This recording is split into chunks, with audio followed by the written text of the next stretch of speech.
Welcome back. Now, the 2021 United Nations climate change process is starting soon, and it starts in Scotland today. In fact, the summit is the most important since 2015 when the Paris Agreement was adopted. Now, the African Climate Foundation and Africa-Europe Foundation are urging world leaders to use the summit to prioritize the needs of the world's most vulnerable.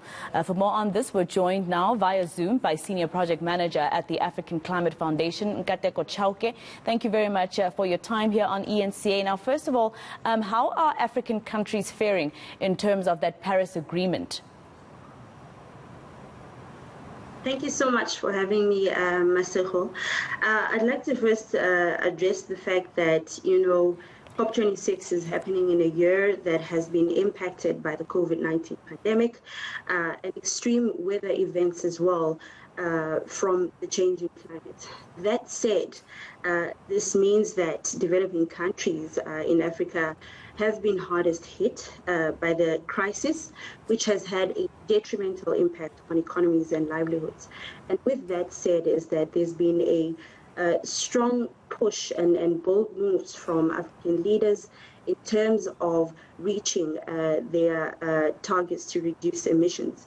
So what we're seeing now as well is that based on the push for COP26, particularly around net zero targets, is that this COP in Glasgow cannot just be a talk shop, Masego. I think this must be more about taking decisive action, as well as encouraging African leaders to ensure that they prioritize the needs of their most vulnerable people. Now, of course, the African continent is a continent that is considered to be poor. How are world leaders planning to support the African continent in terms of the agreement to stop carbon emissions, for instance, etc.?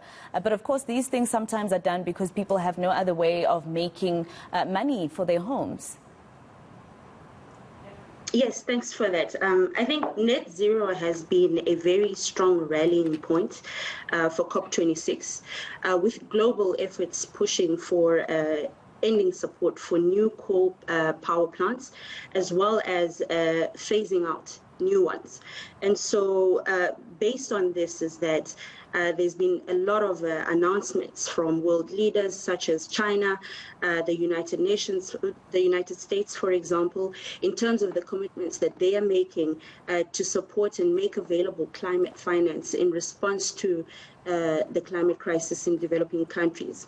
However, with the recent climate afflictions in various regions of the continent, is that there is a clear need and urgency to move on this for the continent to adapt to the impacts of climate change.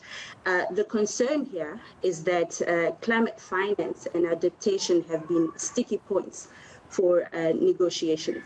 And so added to this is that while world leaders have made a commitment to make available climate finance in the amount of 100 billion per year, since COP15 in 2009, is that they have fallen short in realizing this commitment. And there has also been an imbalance in terms of what climate finance supports. And so as developing countries, I think the main ask here, particularly for the African continent, is an equal split in climate finance and adaptation, in climate finance to service adaptation and mitigation needs. And in addition to this is that the inequities that have been perpetuated by the structure of climate finance need to be addressed at this COP, specifically around the quality of finance. We know that historically climate finance has benefited middle-income countries. And so how are we making sure that we move away from the traditional allocation of climate finance as loans, but rather make accommodations to have these accessible on an equitable basis for developing countries in the form of grants? Okay. So this is to move us away from the cyclical debt trap that we find ourselves in as a continent.